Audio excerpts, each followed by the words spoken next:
I believe it took Tommy falling in love with me for him to realize I can love you and I can love Rah. So Rah must be able to do that. And that was kind of like a big thing in his brain. Welcome to Normalizing Non-Monogamy, the podcast where we interview incredible people from across the entire spectrum of non-monogamy to hear their fascinating stories. We strive to bring guests on the show who have a healthy approach to non-monogamy. However, it's important to remember that everyone does it a little bit differently, and the views and opinions expressed by our guests do not necessarily reflect our own. Additionally, we produce this show for entertainment purposes only. Please be aware that we aren't doctors or therapists. Consult a medical professional for anything regarding your health that you might learn about on the show. Enjoy! Welcome to episode 145. We're Finn and Emma, and guess what? What? We have our first throuple today. Yeah, well, it's not our first throuple. Okay, it's our first interview with a throuple. Right, yeah, the first interview. We're still waiting on our first throuple. If you know what I mean. Okay, anyway. No, super fun conversation. We're super grateful that they reached out to share their story. It's honestly a super heartwarming story. It's a very fun discussion. And we get to hear sort of the evolution of, honestly, all three of them really never wanted to be in any sort of dynamic like this, yet here they are. Yeah. So just for a little quick background, Rah and Tom have been married 10 years, and they met Mel about a year and a half ago. They're going to cover all that. And it's been an amazing journey. Also, one thing to note, Rah is short for Sarah, which is only relevant because later in the episode towards the end, Tom refers to her as Sarah, and I didn't want people to freak out and think I fucked up editing. We didn't. Don't worry. We didn't. We asked them, and they said it was fine. So it's okay. Yeah. Other major important things to note? Well, none. You'll have to wait and listen. You'll have to wait and listen. And we're excited to share this one. Yeah, unless you want to go down the throuple route again. No. We derailed enough there.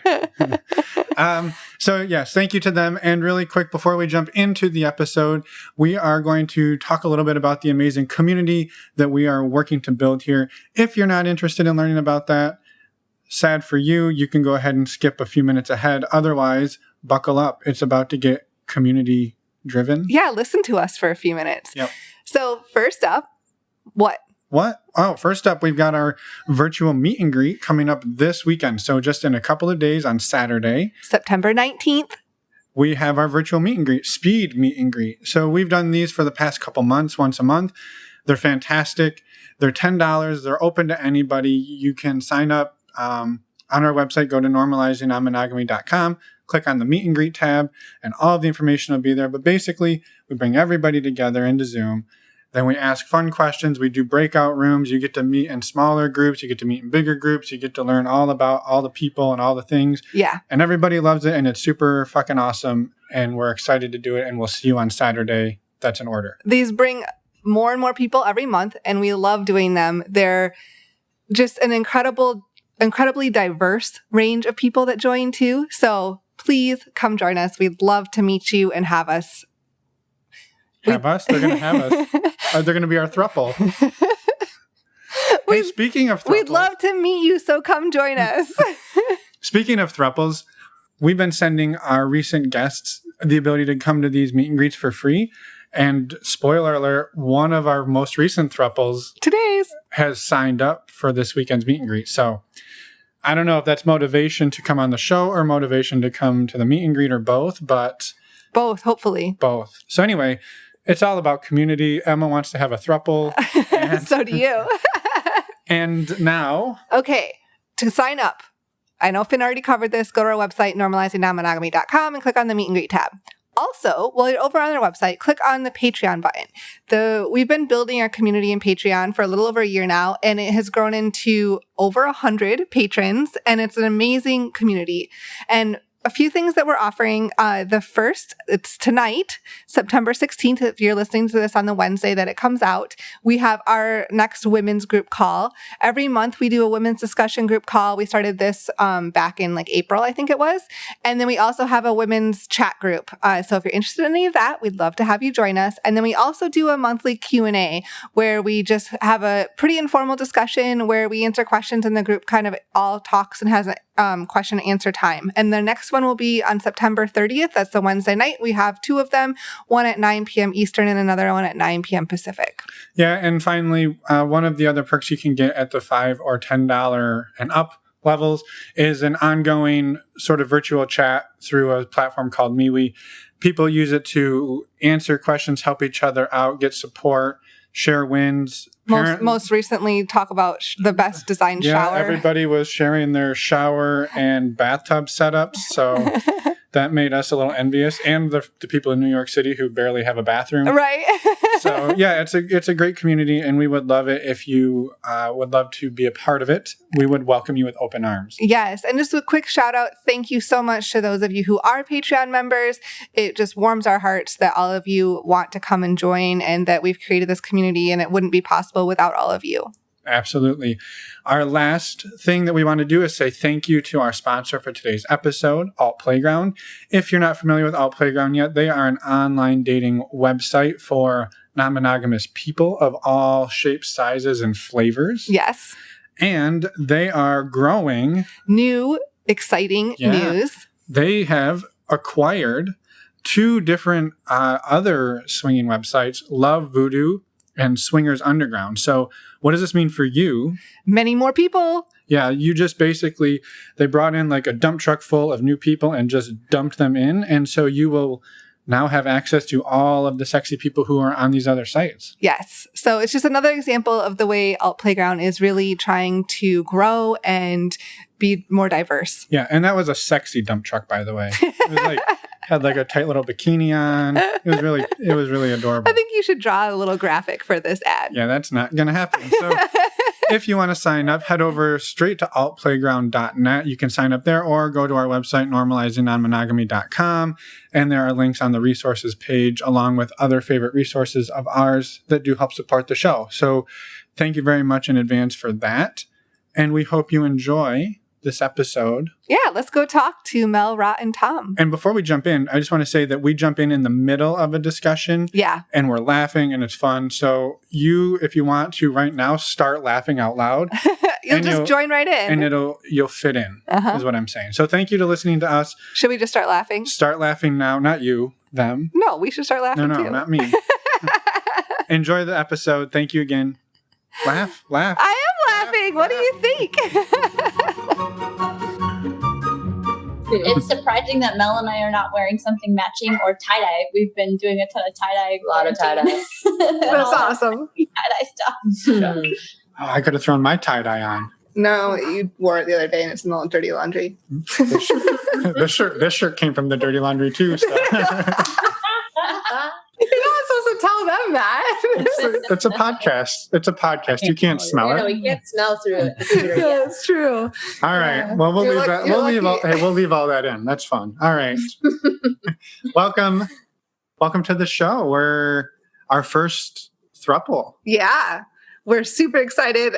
This is a first for the show, and you all 3 seem like amazing people, and we can't wait to learn more about you. Yeah. So maybe we should start with who are you and kind of a high-level overview of who each of you are.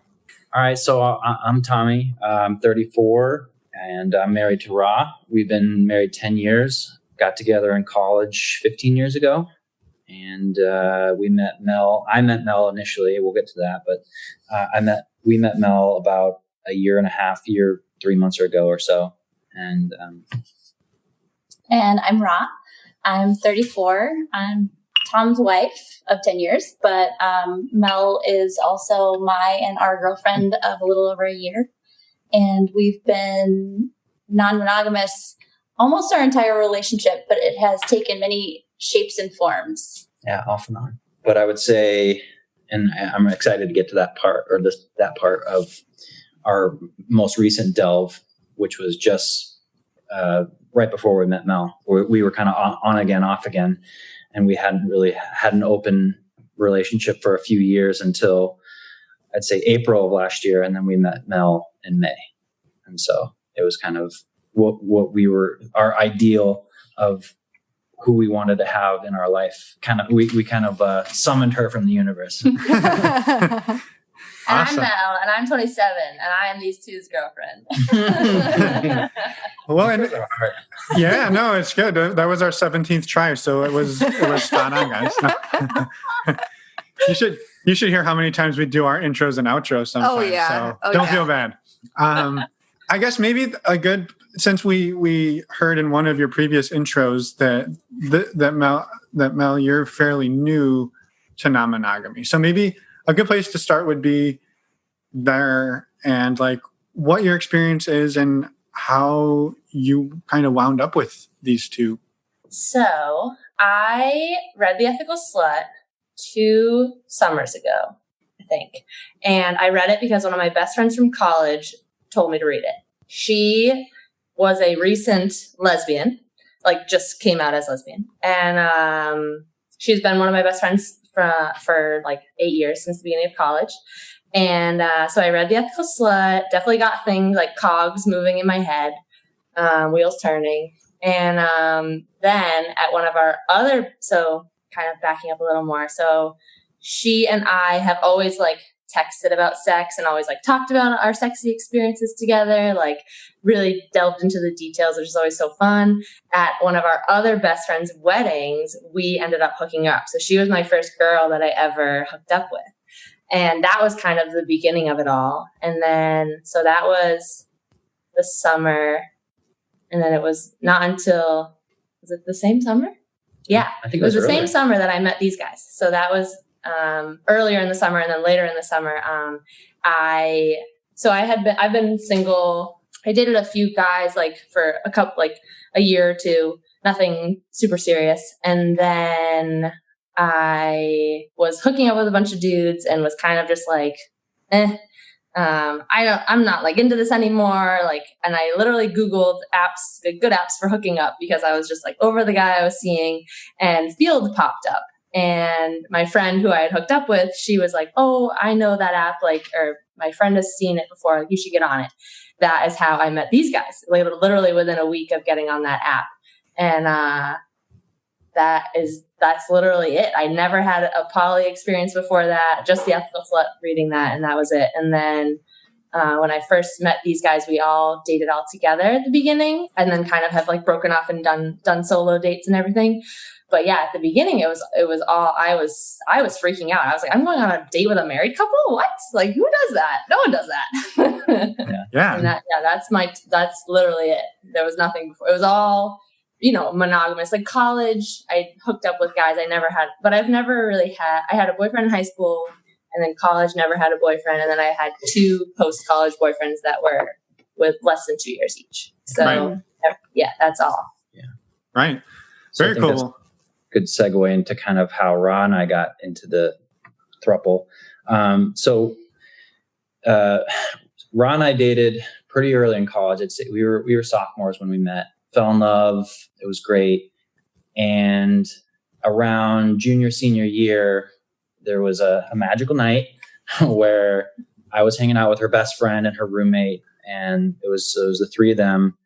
And then, I was pouring drinks and made probably like, some suggestive comments or whatever, and like ran upstairs, whatever, came back down and we ended up all hooking up. Like they kind of took me up on my crazy offer. And we had this amazing night, and we were like, whoa. And then afterwards, like, And to clarify, they were both women. both So it women. was us 3 gals and Tommy. Yeah. Okay, But the best part was like afterwards we were all, still friends, and everything wasn't great weird. friends. It wasn't weird. And Rah had a great night, and I had a great night. And we were like, whoa, that was cool. And so like the rest of college, we tried to make that happen again, and it didn't really happen. And then, after college, we split up for a little bit, but then, we got, married, and then bought a house. And then all of a sudden, a couple of years later, we were thinking like, hey, remember that cool night? Like how do we,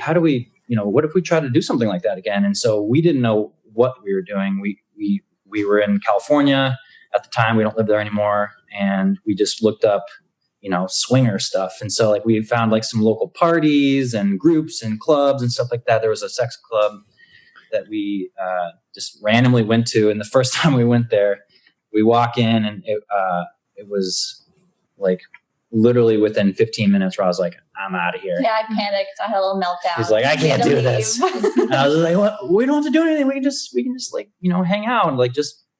So we tried again, and we went back a second time and met some really, really cool people, beautiful people. And they invited us back to their apartment. And Rah had a really great night that night, but I didn't have a great night that night.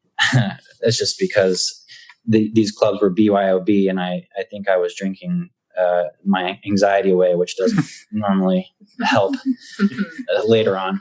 But so anyway, we through them, we made some friends, and then we went to some more parties. We really loved the sex positivity of those parties and everyone that was there. But there was just something missing for us. I think, it was, I think we didn't know what we didn't know, honestly. It was mostly about hooking up and very like no strings attached. Long story short, like we ended up, just kind of deciding this wasn't the best thing for us, because we didn't have any communications. Like we had no rules, no agreements. We just kind of went in there blind, and things would come up or things would happen. And the next day we'd end up trying to deconstruct like what went wrong or what went right or whatever. And ended up becoming like more hassle than it was fun. And so we took a break from it for a few years. And then there was a couple that we were really good friends with, and we would hang out with them. We'd go out, and like, they were into us and we were into them. And like a couple of nights, all of a sudden we're like, hey, Rah, like, should I like mention spin the bottle or something? Like that would be fun, right? And she's like, sure. And so we played spin the bottle, and this was this a vanilla couple? Like just it was friends? A vanilla couple, friends of ours, and we were just there was some electricity in the air, and like Rah and I had a little experience with that, and they had none. But just what I think it was, that was a great night, and we actually ended up hooking up with them at a later time on Rah's 30th birthday. But what I think was better for us then was that we actually had like a connection with them, like an emotional connection. We were friends with them, and we trusted them, and in a way that you love a friend, we loved them. And so that was like, whoa, like we kind of like hit like, all right, there's something there.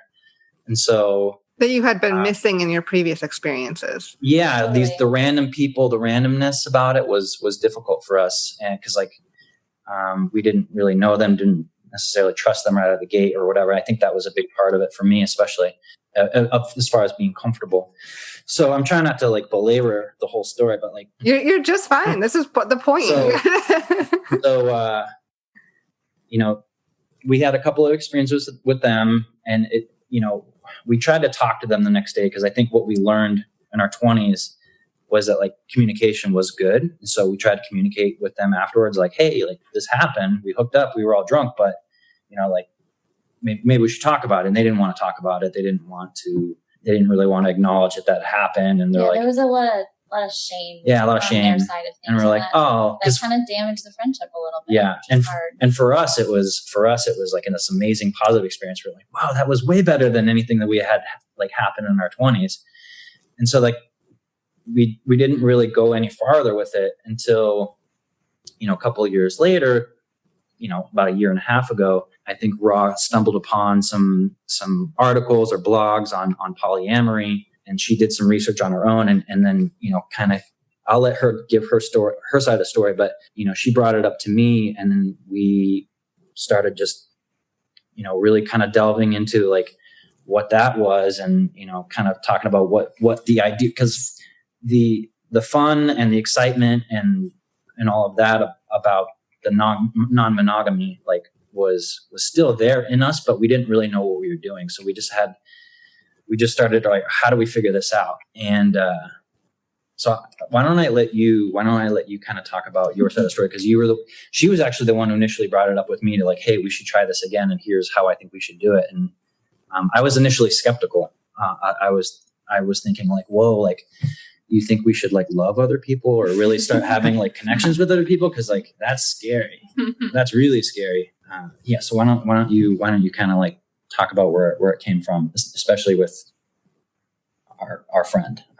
Yeah. So I think, for me, it started way back when we first got together and were fooling around with friends in college and having fun experimenting. And, the night that he talked about with my girlfriends, and a lot of situations like that happened through college, but then afterwards when we got married, and a lot were kind of, okay, what just happened here? They were, not necessarily planned, and they were not intentional or thoughtful experiences, but some of them were, and some of them were just magical. And a lot of the ones that we had out west, like, I got so much body positivity and confidence out of, and they're so female focused, and I really loved that. And we met such great, open, honest people that I knew like there was something there, but we didn't have the tools. We didn't have the communication down to make it work, and the, the honesty that this all really requires. Like, we didn't have that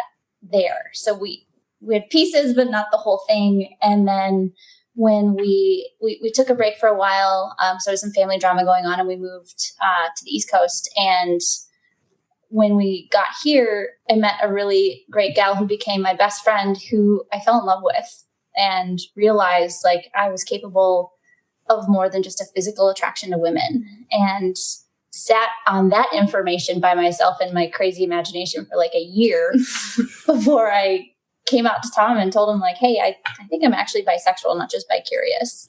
And she was sobbing. I was, oh my God, bawling. And he pats me on the head. He's like, oh, baby, it's okay. I know. Like, I knew that. Yeah, totally cool. It totally like, yeah, of course. No big deal. And it started as, okay, well, I'd really like to explore this and see what's here and see what emotional connections to other people could be like. Yeah. And that was initially scary for me. Like, I would say like the emotional connection, I was like, oh, like, well, what if you fall? It's all the what ifs and the fears. And so, but then like, as I kind of wrapped my head around it and my guard went down, I was like, well, the best experiences we've always had are like with our best friends. And I guess like, we love them. Right. I guess. And so we started talking about like what the ideal scenario would look like. We would, at the time we weren't really sure we would go full polyamorous, but we were like, well, we don't want to just swing. We tried that and it wasn't great.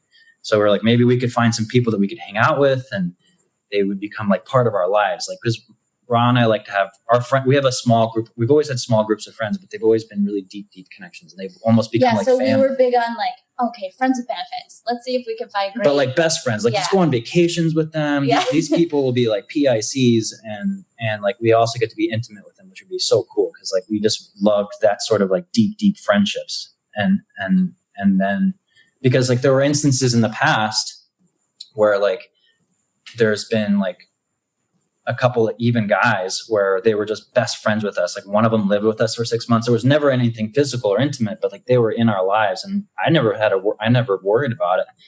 I was just like, yeah, they're almost basically part of the family. And so we were like, well, okay, so what if we could find someone who's like that, but then we could also fuck. And so we started Googling how to, like, okay, what's the next step? We should like try to get online and use one of these apps. We went to school. I mean, yeah, we started looking. We knew, okay, we have something here, but we're way over our heads. Let's just research the heck out of this and start doing homework. Yeah, and going on the app. And then we started having check-ins. I mean, almost on a daily basis at the beginning, and then weekly. It was hours and hours of just. I mean, dozens of hours of conversation. Like, what about this? Like, and just reassuring each other, constantly reassuring that this is what we want and how we want it and the ideal situation. And so we get on the app. We're like, all right, well, we might as well just like start trying to like reach out to people. And we would always go through the app together, and everything was always together. Like, like no, yes, no. And just to be nosy, was this Field or what? Yeah, Field. Okay, yeah. Field is really the only app we used. Field, yeah. Go ahead. Sorry, I didn't mean to interrupt. No, don't worry. So I guess this is probably this is like the fun part of it's all been fun. I know, but this is like the magical part. Well, real quick before you dive into the magic, I wanted to understand what had you and Rah determined was the magic formula that you were looking for, right? Because you said, well, we've had men live with us and they became family. Like, had you talked about like, maybe it's another guy, maybe it's another couple, maybe it's another woman. Like, what did you determine was the like the holy grail that you were seeking? Yeah. I would say it wasn't necessarily about gender or couple. It was more people we could connect with on a deep level, be really honest about, talk about all these things, have that good connection and communication, but then they totally respect our relationship and aren't here to make waves or anything like that. You know, it complements it really well. Yeah. I might walk that back just a little bit, because initially I was, you know, petrified of single guys and whatnot. So like, I think my initial comfort zone was around couples and single women. Like most people get into this. Single women, like just like a third, like a girl, you know, was like the best case scenario. And then we were open to the couple thing, but you know, it took me months and months and months of a lot of hard work on myself to become comfortable with, you know, a guy. And that can be, I mean, cause that's since happened, but where Mel came in was, really early on in this. Like I'm saying, like our first conversation, this coming out conversation with Rah was in April. And then I met Mel in May in the wild. And then we all went on our first date, like at the end of June, first part of July. So it was like, we hadn't really met that. We hung out with one couple and like fooled around with the lady, the wife in that couple on our own. Like that was our first experience since opening things up. And that was a one-time thing. But I met Mel in the wild randomly one time, like on my way to meet Rah at a happy hour. I met Mel, and we had this interesting 5-minute conversation, because they're both captains. They both are into like, you know, being boat captains. Rah is a sailor and Mel is a boat, like a, you know, motorboat, captain. And so, you know, I was like, oh, my wife's a sailor. And we just had this great conversation and then I just like walked away. Well, no. And he said to me, oh yeah. I know this is crazy, but you should come sailing with my wife and I tomorrow. And I was like, that is the weirdest thing I've ever heard in my life. Like, I can't, I'm busy or I have to work or whatever. Yeah. And that's the only thing I remember from our initial meet. And then he shows up to me and he's like, I met this great gal. She's a captain. I'm like, great. Did you get her number? He's like, no. And this was like totally in the wild. And this was like all like in the initial part of. So I was like, I felt comfortable with telling her that. And I felt comfortable with, you know, talking to Mel about like, hey, you should come sailing with us. So then like, yeah, like fast forward a couple of weeks later, and it was like, you know, we were brushing our teeth. I was brushing my teeth in my underwear in the morning and like going through the app. And I was like, holy shit, this is Mel. This is the girl I met that day. And I was like showing Rah, I was like, this is her. And because like, you have to like, just like some of the apps, you have to both like each other in order to be able to send a message. So I liked her, but I couldn't send her a message. But so I showed Rah her profile. She's like, oh, I think I matched with her. And so I was like, oh, so you can send her a message. And so she sent her a message. I was like, send her a message. So then I get this message that says, hey, I know this is crazy, but I'm pretty sure my husband met you like a week or two ago. He was meeting me somewhere and he had all these things to say about you. Like, I think that was kind of it. That's all you said. Yeah, like message. And I was something like, about sailing or whatever. And I was like, huh, yeah, I do remember him actually. Yeah. And that's how it all started. Yeah. So then we were like, well, let's hang out and have a beer. And so then we all hung out, and I mean, the rest is history, which we can get into. But so you had done all, like you had said, you kind of dove in and did all that research. You had done that up all prior to meeting Mel, right? Yeah. Yeah, but there's actually a really interesting piece about meeting Mel and finding her profile, because on her profile it said, like her first line was like, ethical slut. An ethical slut. And I was just like, what is it? What is an ethical slut? And I was like, whoa. And so. And I told them, I think I asked you, have you guys read The Ethical Slut? Like, no. And Rah was like, 4 days later, I finished it. Really, like, so quick. Yeah. So then she's reading it, she's crushing it. I'm like in the hammock with her, and she's like, oh my God. I was like, she's like, where was this book 10 years ago? This is so painful. I should have read this from the beginning. Yeah, this is so painful. Oh my God, we screwed up so many times. And so then I read the book and I was like, Jesus, you're right. And so that book definitely gave us so many more tools, like everything that we were like craving to like learn about and how to do it the right way and ethically and openly and honestly. And so like we got that through Mel, which is like another like serendipitous thing, I guess, if you will. Well, and curious on Mel, your behalf, when you got on Field, was it mainly to explore the outlet of other women, or was it like you were interested in non-monogamy and couples because you had now learned a little bit about it by reading Ethical Slut? It literally was none of those reasons. I was not. I read The Ethical Slut, but The Ethical Slut is very couples based. It's very like you are trying to open your marriage, or you are in a marriage or in a couple. So I learned a lot from reading that book, but I don't know. I definitely was not prepared to date married people. Like that was not my plan. I don't even think dating was on your radar. No, I didn't even really want to date. I kind of was happy that I was single, and I had been in a relationship for 2 years, and it had ended at the beginning of the previous summer. Yeah. So it had been a whole year of single Mel, and I had been kind of like amped to explore that. And I had just hooked up with my friend who's a girl. And, but yeah, and honestly, I got on Field to be like, cause I'm sick of this dude that I'm currently hooking up with. That was the reason. So there was no real poly reason. It was, which is crazy. You're just looking for something new or something. I guess so. I guess, yes, I was thinking poly world, but I was thinking, me and dating multiple single humans or multiple humans. I was not planning on becoming a throuple with anyone, especially people who have been married for 10 years. Yeah. No.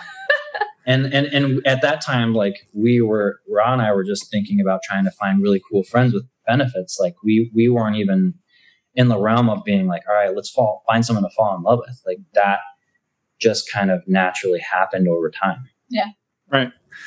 Well, I think maybe it would be fun to hear, not that it wouldn't be fun to hear from your perspective, the married couple, but Mel, your first date with a couple, like you're going on a date with a couple. What is that like? So I couldn't even eat dinner. I had one slice of pizza, and my roommate forced it down my throat. I was like, I am so nervous. I'm freaking out.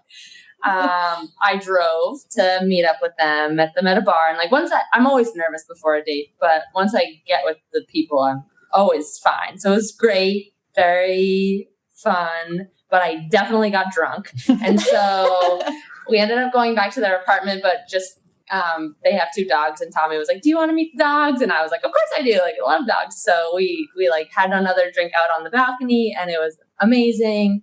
And I remember talking, we kind of talked about sexy stuff, and I was like, well, that was after the fireworks though. Oh yeah. We watched fireworks because it was right around the 4th of July. That's why we invited her back. We weren't going to invite her back, but we're like, if you come back, we have a no play on the first date rule. Yeah. It's like this means nothing, but there's fireworks right outside our place. If you want to come see them. Yeah. So we went to watch fireworks, which was a pretty magical experience. And I was totally, that was an out of body. I feel like I was just this is crazy. And they're both so nice, and they're both so hot. This is crazy. And then they walked me out, and Tommy said, is it okay if I kiss you? And I was like, uh-huh. And so then right outside their apartment, he kissed me, and I was like, I think I should kiss Rah too. And she was like, out here. We were out in the common area of the apartment building where everybody could see us. But it was late, so it's not like I was watching. But so yeah, that was the end. And then they left for a trip for 3 weeks. No. Did I see you one more time before? One more time. Yeah. So then, yeah, it was crazy. And I remember my roommate being like, how was it? And I was like, it was so fun. And I've always, at least current, recent, in my adult age, I get along better with people based on just personalities, and I don't really have a type when it comes to looks or whatever. Definitely has to deal with personalities and how we vibe. And I just felt it literally immediately that these 2 were very on my level, and we vibed so well. And it's always been easy. Yeah. From literally the first date, which is crazy. Yeah. That's awesome. And I think you talked a little bit about how you started dating together, and then it evolved to individual dating. And I guess maybe all three of you could take us through the evolution That process. that is Tom, Mel, and Rah. Mel, Rah, and Tom. What's the preferred order, by the way, on your behalf? Hey, Tom, Rah, and Mel. But Well, I think girls first. I agree. Rah, Mel, and Tom. I'm outnumbered, so whatever they say. If you happen to notice, all our episodes are always, if there's a woman in the episode, her name's first. Oh, I didn't love that. notice. That's okay. I don't mind. I don't know. We started that at the very beginning and it just stuck. It's our one little nod to trying to equal things out slightly. Thank you. We I like appreciate it. So, So do you want I think I'll start. You jump in. We went on a bunch of dates after we got back from our trip, all of us together. And then for me anyway, I was feeling really comfortable and like I had started to build pretty good trust. And so I said, okay, how would you guys feel about starting one-on-one relationships with each other? You know, Mel and I going on dates, Tom and Mel going on dates. Obviously we're married, so we go on dates, but, you know, being okay with being at home while they're out doing their thing and I'm not with them and things like that. And That was a big jump. that was. Well, there was also a lot pre-COVID. These Right. two both travel a lot. So there was a lot of, you know, Rah's away, Tommy's home. Tommy's away, Rah's home. Like that happened often, Yes. at least a few times a month. So that definitely was like, you know, I feel like that was a big factor. But initially, it was always the three of us, and that was always an agreement that we would always be together, the three of us. And Rah and I, in our own, you know, relationship as far as the non-monogamy goes, like it was always, we're going to go on dates together, we're going to meet other couples together. And while we were dating Mel initially, and even now, we're still casually dating people. That has evolved from us only going on dates together to us going on dates separate. So that whole evolution was a painstakingly difficult process. Not difficult, but it was. We There all was had a lot of growing. a lot of growing to a lot do. of feels. You know, A lot of feels, a lot of check-ins, reassurance, tears, the whole 9 yards. Last fall. Your podcast helped a lot. Yes. Oh, that's good. Last fall was, so you guys started going on your own dates. Mel and I, we were doing our dates. And last fall, you guys really started falling for each other. And there was a couple months there where you guys were just in that like Big time. fuzzy, crushy infatuation, head over heelsness. And I was watching you fall in love, but I know you and I weren't totally connecting on that level yet. It was a slower burn for us. Yeah. So I think that was a tricky time for me watching that all happen and being on the sidelines. Like I knew I needed to just give it space and work on my stuff that was coming up, because there were a lot of feels coming up, but I knew like for this to work, I had to give them room and give it space for them to grow. And that big new relationship energy did go away and it settled out, but it was a intense couple of months. Well, but my side of It it. was funny because, were you going to say your initial?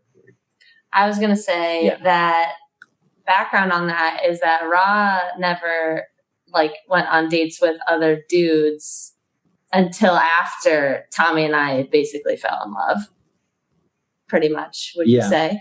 Because I wasn't comfortable. Because Tommy was kind of in the sense that, you know, if and we've all learned now, you know, you can love multiple humans. But before that, it was kind of, if Rah falls in love with someone else, she's definitely going to leave me. So I think a lot of personally, fears and insecurities. I believe it took Tommy falling in love with me for him to realize I can love you and I can love Rah. So Rah must be able to do that. And that was kind of like a big thing in his brain, an unlearning. And then it kind of, so since Rah and I have our own relationship, of course, but it was definitely a slower, I think, like girls who are bi or who mostly date guys have it's different to date a girl. If any, I think most people like Awesome on its own level, I will say. Yeah, it's totally different. awesome. But it's just different. And so I think she wanted to date, you know, other guys, but that wasn't really okay yet. And then it kind of took Tommy and I's relationship really blossoming for him to realize and for him to not okay it, but, you know, to open up to that possibility. Yeah. I mean, just like I think I've heard on your show many times, it was, you know, tons of rules and agreements, and then over time things start to dissolve as comfort levels and comfort zones and growth happens, you know. Right. I think for me, like, you know, I had to do a lot of unlearning of, you know, what it's like to be a guy in the society, as far as like the way that you look at you. I mean, and there's jealous women, and, you know, but like the typical jealous guy, you know, I'm not a violent person, but like you know what it looks like in TV and movies and in stories about, like, you know, guys having that, you know. And my father, you know, raised me. My dad's a very controlling person and stuff like that. So I had a lot of bad habits, and it definitely took a lot of work for me to kind of peel those back. Societal, you know, like guys, my friends, you know, saying like, hey, it's great that you have a girl you're dating, but like, I would never let my wife or girlfriend like date another guy. Like, no way, you know? And so it's, you know, getting that sort of like negative reinforcement versus like a positive reinforcement. And also my own like a lot of insecurities and feelings of fear and stuff like that. And that's, you know, More Than Two and Ethical Slut and those things really kind of helped me kind of work through the green monster, you know, jealousy feelings and whatnot. And yeah, definitely, you know, really falling for Mel and then Rah wanting to also, you know, and then like her trusting me to, you know, stay in our marriage while I'm also like falling head over heels for another person. Like, I was like, okay, you know, that's true. Like, it's definitely not fair for me to be doing this, and then for you to not be able to go seek out a meaningful relationship on your own like that. And so, like, you know, I started slowly being more comfortable, and then we open things up, and it's like the first date's always the hardest, right? And then it's like, okay, and then you get to meet that person and the whole metamor relationship. I haven't become very close with the metamor, you know, with people that she's dated, but that would be my best case. Like, that would be the perfect scenario, is that like she could find someone that I could be best friends with. You know, that would be cool. Because we've had guys, and I was just like, man, I would love it. Like, when we were talking about it initially, I was like, man, if you could just find a person like X or Y, like those guys and I are just so like, and if you were to date them now, like that would have been cool. Cause like I trust them, you know, I trust them with my relationship. I trust them with you. And so that was definitely really hard for me, but it's gotten a lot easier. I mean, it's still not easy, but it's gotten a lot easier. And then Mel going on dates is always difficult initially, but it's, you know, it's just a lot about trust and communication and those things. I think the shift is that, you know, you said you trust that guy with your relationship, but the thing is you just have to trust Mel that your relationship is, and Rah. Or Rah, I'm sorry. Both of them actually, right? Because we both stayed outside the throuple, and there's trust, and then there's also a leap of faith. Like, you have to just, if they think that person is worthy and quality, then you got to trust it until they can meet them and feel that. Yeah. Right. Mm-hmm. I have to trust. That's right. Yeah. Which is one of the questions that I had, which is, then it sounds like all three of you are now, like, you're a primary throuple with additional, like, I don't know if you do hierarchy or not, but like secondary or outside partners that you each date individually on your own as well. Right. Yeah. In non-COVID times, yes. Yeah. Yeah. We try to not be hierarchical about it, and just, I mean, obviously there are natural hierarchies of Tom and I live together, and time is a limited resource, but beyond that, we try not to put hierarchy and limits on it of, oh, you're secondary and you get X amount of time with me and things like that. We try not to do that actively. And we do date outside of it, but COVID certainly has made it challenging. And lots of questions come up about who's invited in the social bubble and what are their networks like. And it's shifted things quite a bit. Yeah, for sure. Yeah. For sure. And I think hearing that is fantastic, because I think, so Rah, you said something early on when we said what was like the ideal situation, and you said that you were looking to find somebody who wouldn't cause ripples in your relationship with Tom, right? And that is, and I don't want to go on my soapbox of unicorn hunting because people have heard enough of that, but like that's the classic like we want somebody to come in that can serve a certain need. And then when we don't want that, we have us. And it sounds like you very much evolved away from that really fast into like, all of us have our autonomy. This person that's coming in is treated just like the rest of us. And we all are one unit that has, autonomy, and there's a word, sovereignty and just individuality. And like, I think that is awesome to hear the shift there. Cause when you said that, I just heard probably a lot of the poly, like hardcore people being like unicorn hunters, and they got angry. Right. So. Yeah.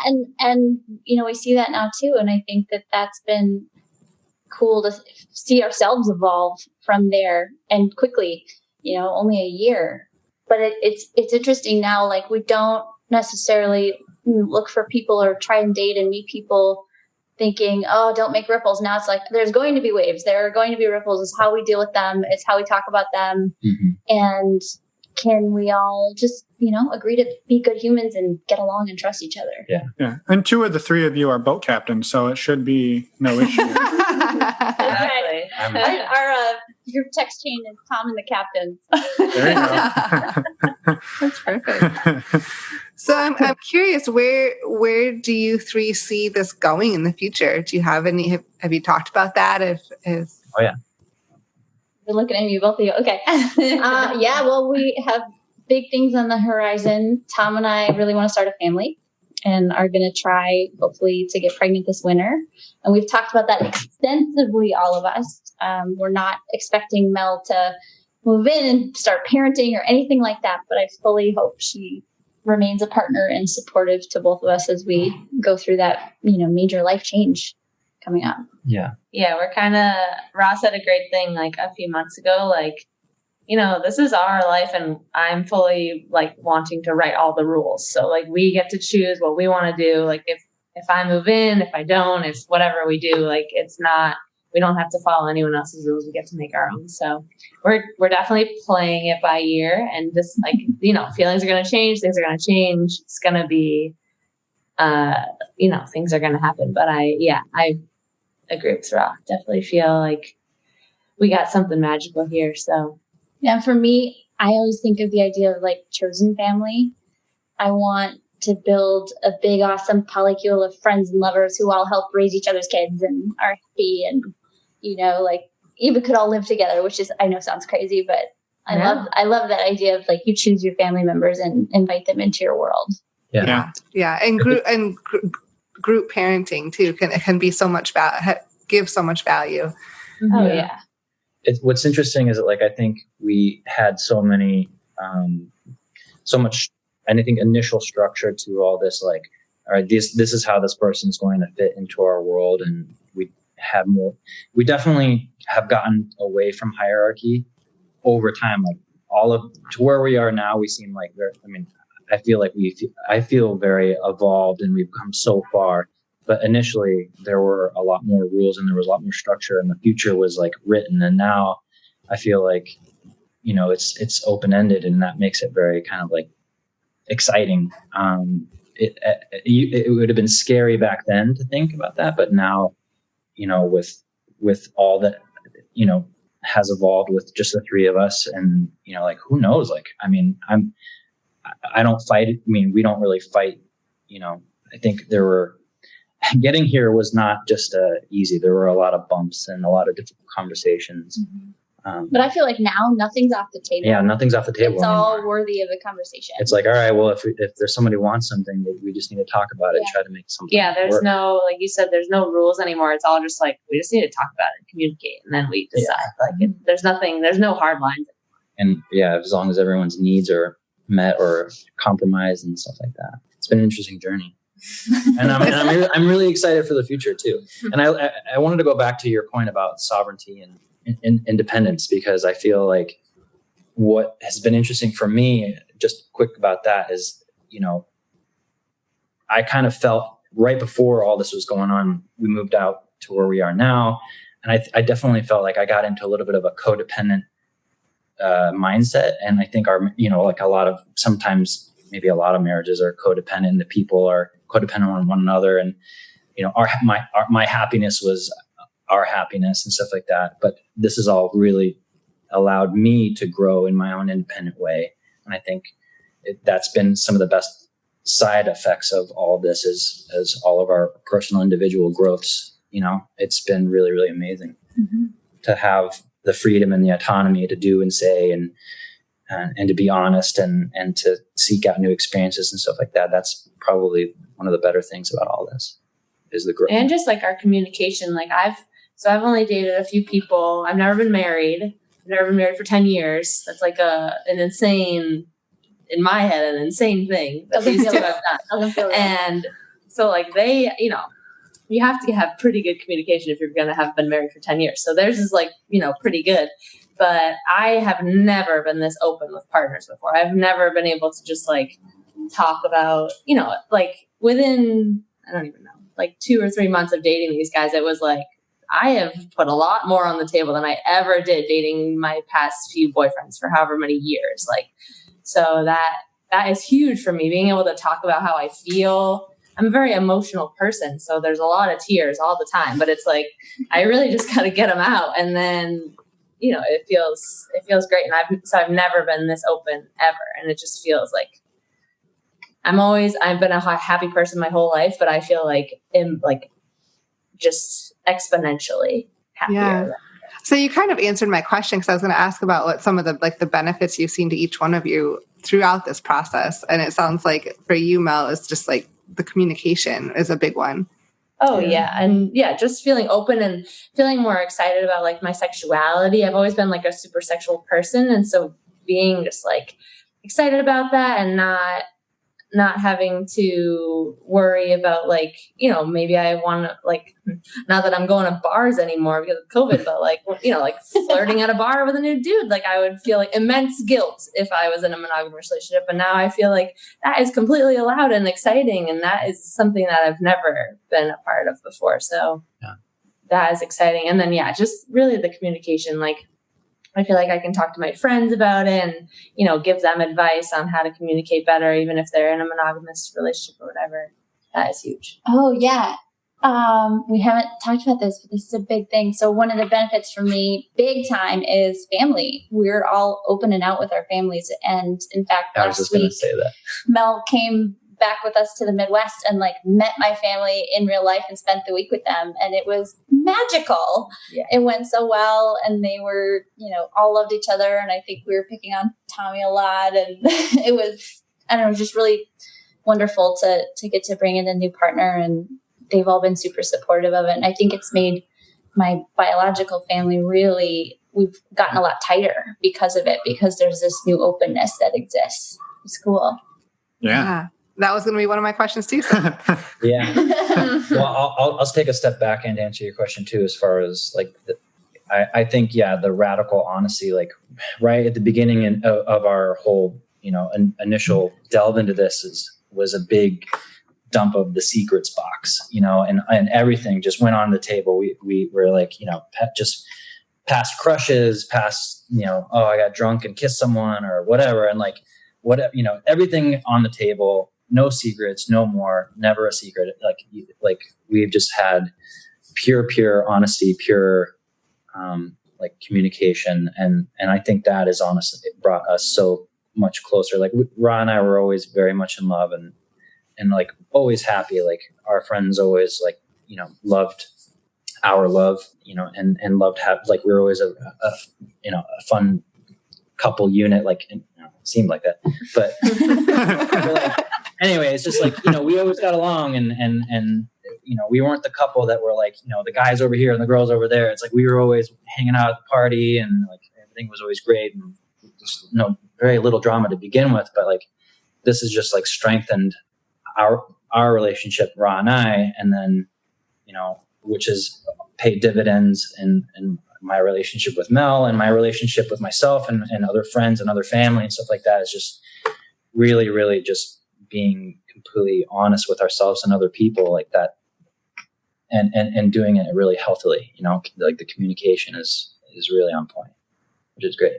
I think it was, one thing that I wanted to say I thought was super impressive, and maybe you'd be willing to talk a little more about it, Mel, is that like you jumped into, and this isn't to downplay the communication on all of your behalfs, but like Mel, you jumped into like a relationship with a couple, something you've never done, right after exploring your sexuality. And then on top of that, you're like, well, and I'm also going to just be non-monogamous and date other people too. Like you like went from like 0 to infinity, like really, really fast. And I think that's impressive. And the growth there, I mean, again, on all your behalf, but like that's a crazy evolution in a very short amount of time.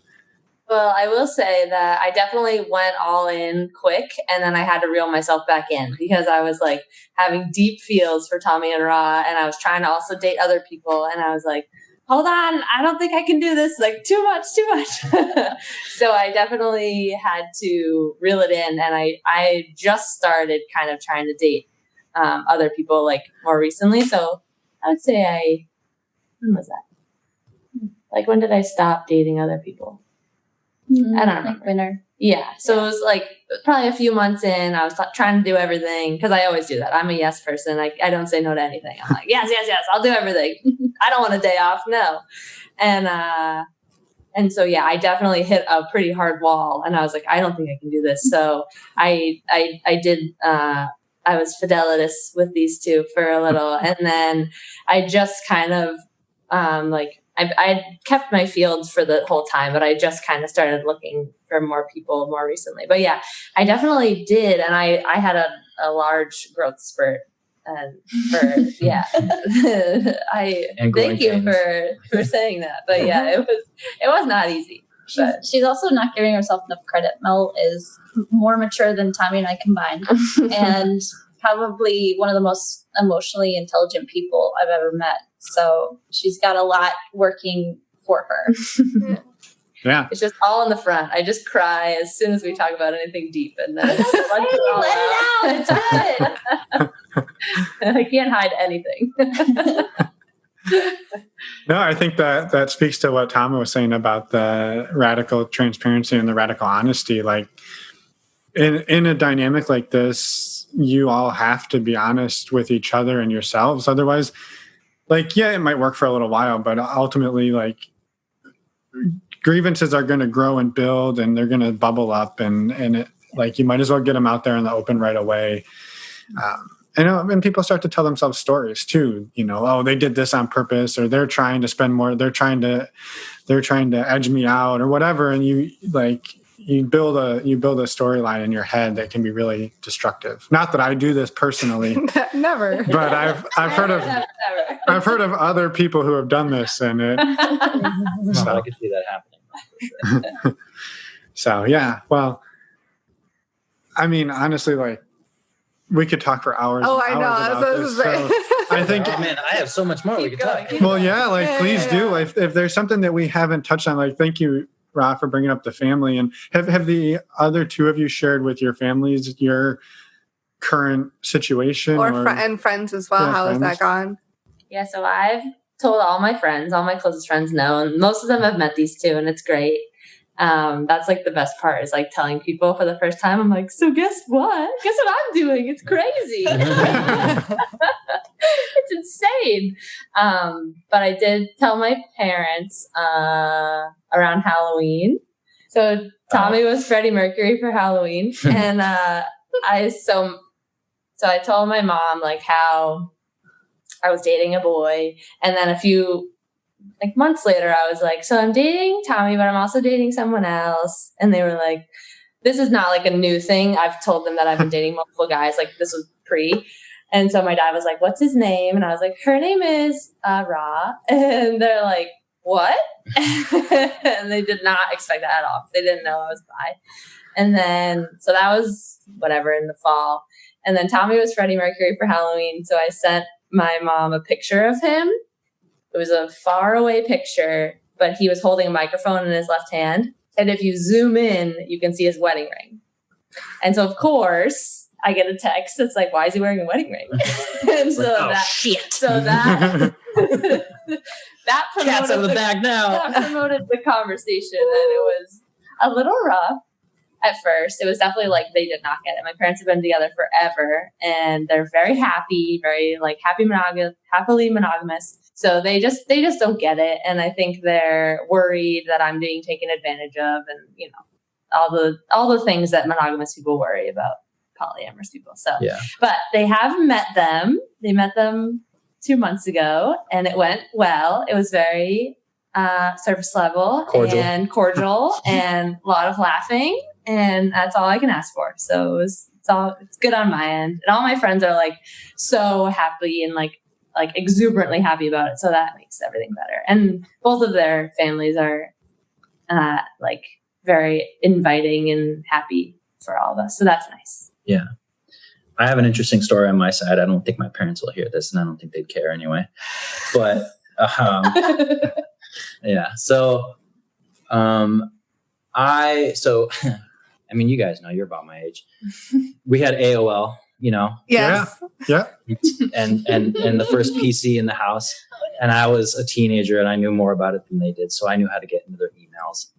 And I found out that my parents were swingers when I was in high school. And so I mean, I don't know if that had any influence on my later life decisions, but I knew my parents had an open-ish relationship, and I didn't know really what that meant.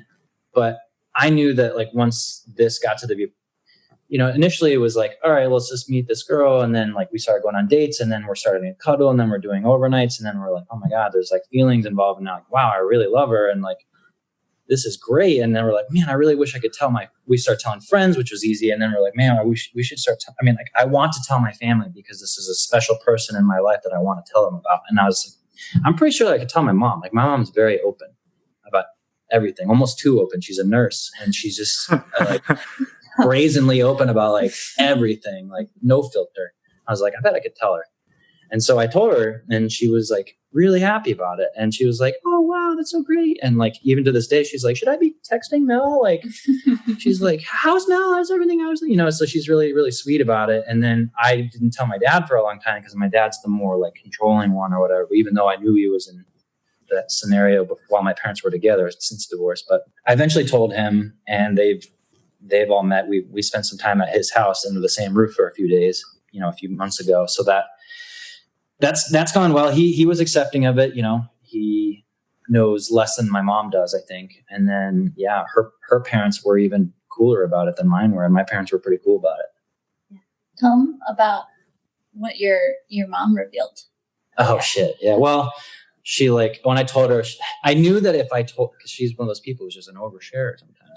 and I knew that like, if I opened that door, she'd be like, guess what? Like she would like just dump everything that she's ever done on me. Like, well, I did this and this and this. And I was just like, I just wasn't ready to hear it because I don't think she knew that I knew as much as I did. And I was just like, oh boy. So like, I was going to I told her.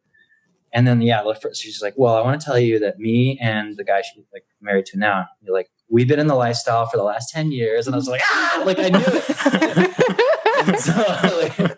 so yeah, they're very much still, I guess, in the lifestyle. And so I was like, okay, great. So that made it even easier for us. My mom was the first one to meet Mel, and we all went bowling, and it was right around Christmas. Yeah. And then Sarah got the courage to tell her parents. You told your mom first. Yeah, my mom her first question was, has the flame gone out between you and Tom? I'm like, no, all is well. And then she was like, oh, my experimental kid, when she was kind of wrapping her head around it. And then was like, okay, that's awesome. Good for you. Whatever makes you happy, as long as it's healthy and, you know, things are good between you guys. Great. Good for you. And then I got the courage to tell my dad after brunch and a little too much champagne, and told him. And I was nervous because he's a more, him and I are really, really close. And I was worried about doing anything to our relationship. And he cried, which he never cries. He's very like stoic Midwestern guy, does not cry.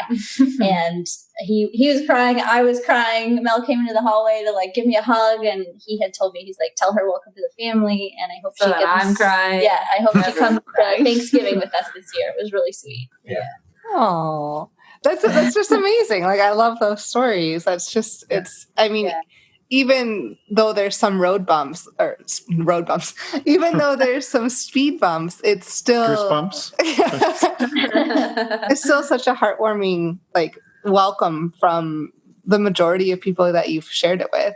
Yeah. Yeah, it's been really well received. And Rah owns her own company, if you will. She's independent contractor type thing. But I'm still in like the professional world. So I like worry about certain people getting wind of it, because it's just, my company is a big one. And so it's like, I'm sure there are people that within my company that wouldn't be cool with this. So I have to be more secretive on that side of things. But otherwise, we are open with everyone. Mm-hmm. Yeah. Right. And everybody knows Mel. She's over all the time, hanging out with us all the time. They kind of expect we travel as a unit now. And like when we get wedding invites that say +2, it's not just a +1. Yeah. That's awesome. Yeah. No, it's fantastic that everybody has been so warm and welcoming, and that, I don't know, it just seems like it's been a fantastic journey for all of you as a unit and individually, that everybody has done a lot of learning and growing and exploration. Mm-hmm. Yeah, for sure. We're really lucky. Yeah, this is like the best outcome. Yeah. That, not that I had an outcome that I planned on, because I did not expect this to happen. But Yeah. And neither did we, honestly. Like I said, like we originally just were trying to find like a really cool person to have in our world, and then it like so far exceeded those expectations. We were like, whoa, well, what's next? Like, we're so much more happy, and like we kind of like slap ourselves like, is this real? Like, is this real? Like life, and so, couldn't be happier. And it's just very surreal. Yeah. Well, is there anything we haven't talked about that you were I know. I feel dying to talk we could about? ask a whole bunch more questions, but we'll just have to come on for a part 2. That's right. We could do a part 2 and get into more of the details. Mel and I are just about to celebrate our first our 1 year our solo date anniversary. Yeah, our 1 year. Weekend. Yeah, that solo date came up kind of an accident, because Rah and I were initially talking like, well, maybe, could we spend time one-on-one? And just so happened Rah was going out of town last minute when we all had a trip planned. And so then Rah was like, why don't you two just go? And so Mel and I went on this little, day trip to a really fun place out here. And we had a blast. And that was like where Mel and I really kind of like our relationship took a giant leap forward, was that day. And so we're going to the same place. We're going to the same place. Staying for the whole weekend. Same place, same day. And that'll be fun. Has Rah, you talked a little bit about how when that initial fire was starting to burn really hot, it was hard. And maybe this is a question for all three of you, has that maybe blossomed into compersion at this point where now? Yeah, totally. Okay. Yeah. Definitely. Yeah. I mean, at first, new relationship energy is a lot, and we had to create some new agreements about things, because I think there's a lot of intensity, and there were plenty of times where you guys just clearly needed to be on your own, and it was better if I wasn't there. So we worked around it, and I think figured out a good balance, but it did settle, and now it's such a cool thing where if Mel and I are hanging out around a date, you're probably wherever you are just glowing, gleaming. You're so happy that we're happy. Yeah, I love their love. Honestly, seeing them go on a date and seeing them hold hands and seeing them wink at each other or something like that is just, I literally get the fluttery of oh, that's so awesome. It makes me so happy. Yeah. And it's cool for me because we've been together so long. It's amazing to see, because you're a very good partner and very romantic and thoughtful and all that, and seeing you shower somebody else with that love is cool. I like that. I think I have the hardest time with it, which is so silly. They're the married ones, and I should just be used to it. But I know I've definitely grown. But I just get FOMO because I'm like, I want to be there. I want to do what you guys are doing. Can we all do it? But I just listened to the multi-amory episode about compassion, and I don't know why, but so all of a sudden I'm just something's clicked in my brain, and now I feel like pretty good about everything. But I definitely go through waves. It's just a big roller coaster.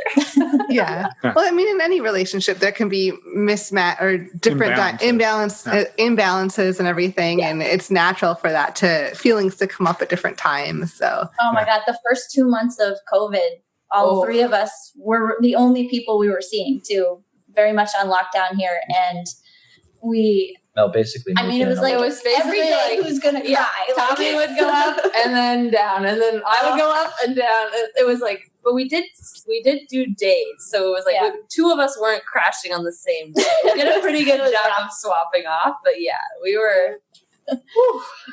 Oh my God, those were some rough months. But we also had probably one of the better quarantine stories. Oh, yeah, we gotta talk about the fort. Oh God!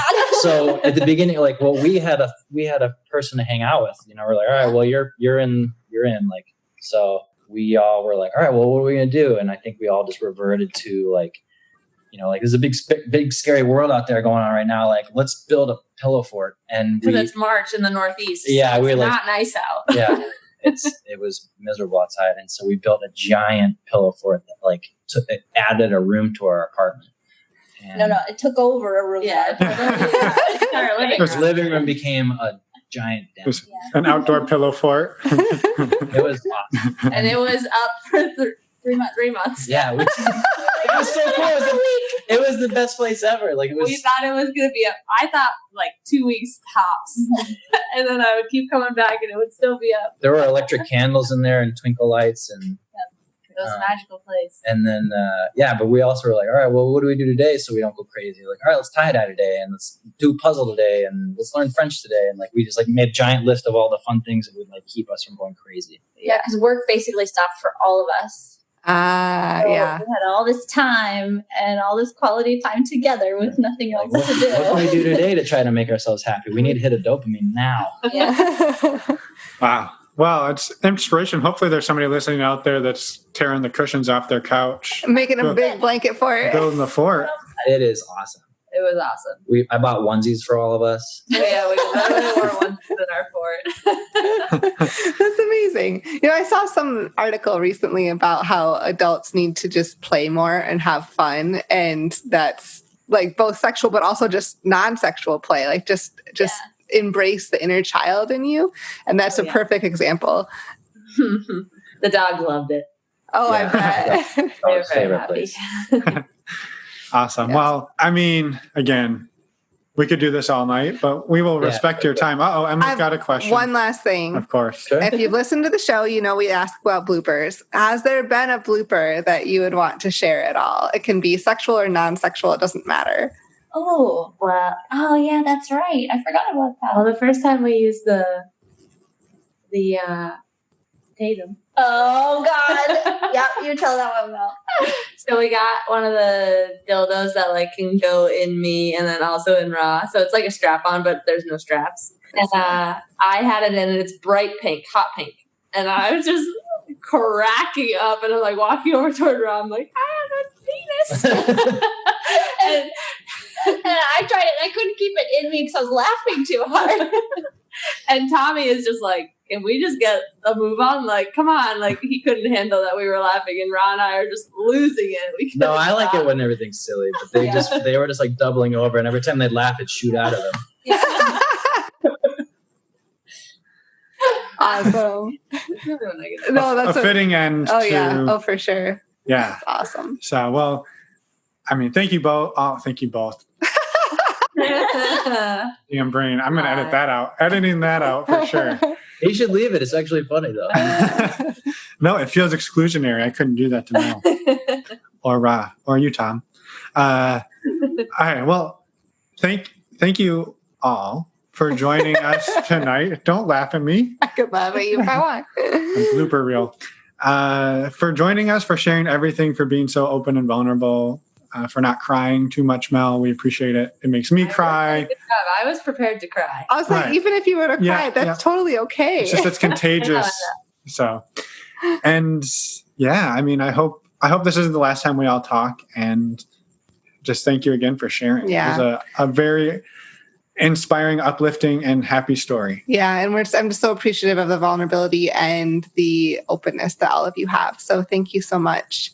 Thank you guys for starting this podcast and giving us the platform. I'm so happy. No idea how much we learned from listening to you guys for so long. So it's nice to get to hopefully pay it forward to someone else. I know.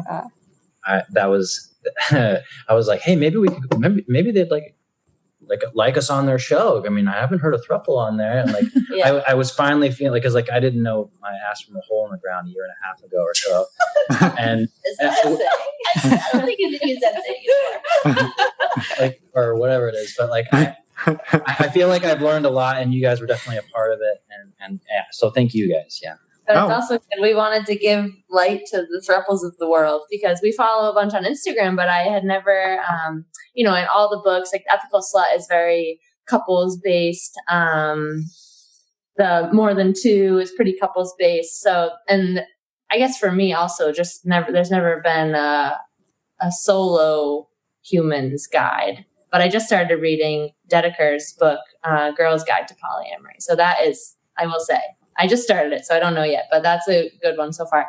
But yeah, we just, there's not as much information out there about throuples. We follow a few on Instagram, but we wanted to kind of give at least our side of the story.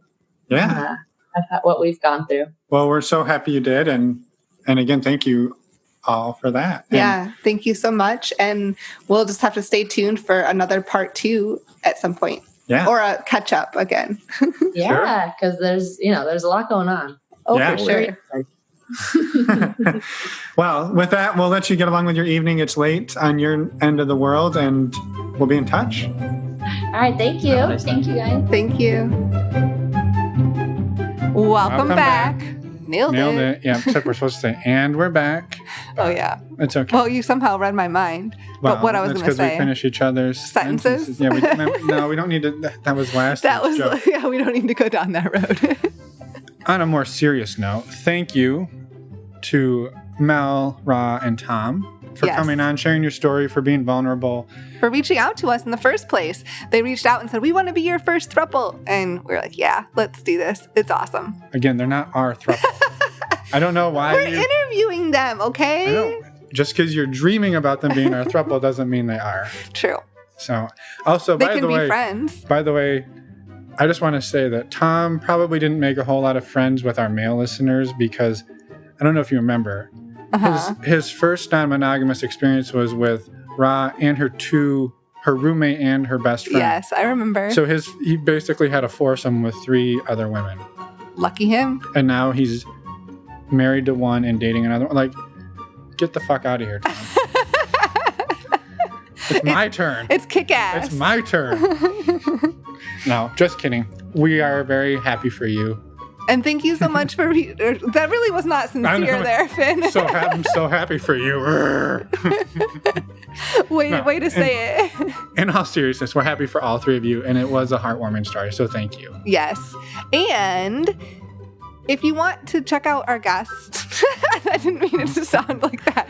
If you want to check out all the information about our guests, as well as check them out, you can go over to our website, normalizingnonmonogamy.com, click on the podcast tab, and you can see pictures of most of our guests, as well as all of the links for anything they mentioned in the episode. Well, let's call it show notes and resources. I was going that way. If you happen to glance at the photos of our guests, that's fine, but we prefer you don't go there just to check them out. Oh, man. We're on top of it today. I have been nothing but on top of it. All right. So with that, maybe just a quick reminder that you can sign up for Alt Playground by heading over to altplayground.net. Man, you can meet all those Love Voodoo vagrants and the people coming over from Swingers Underground. And also, remember, there is a virtual meet and greet this weekend that is just waiting to be had. September 19th. It's a Saturday, this coming Saturday. Now, real quick note, if you are listening to this and it is after September 19th, don't worry. We will put another one on the calendar for next month. October. Yeah. So if it's after September 19th, go check out our website for the date of the next one. And with that, we hope you have a wonderful, hopefully Wednesday. Yeah. Whatever day you're listening to this. And we'll see you Saturday night. Yeah. And with that, I think that's it. That's it. normalizingnonmonogamy.com. No, Jesus Christ. You're like an See how you're how fast I you're can like say an it? infomercial. Well, Get all the info is there. You can even reach out to us there. Oh, that's even better. Yeah, reach out to us. Come on the show. If you come on the show, remember you get that free access into the meet and greet. That's true. So we'll see you there. Now, thank you so much for listening. Bye, everyone.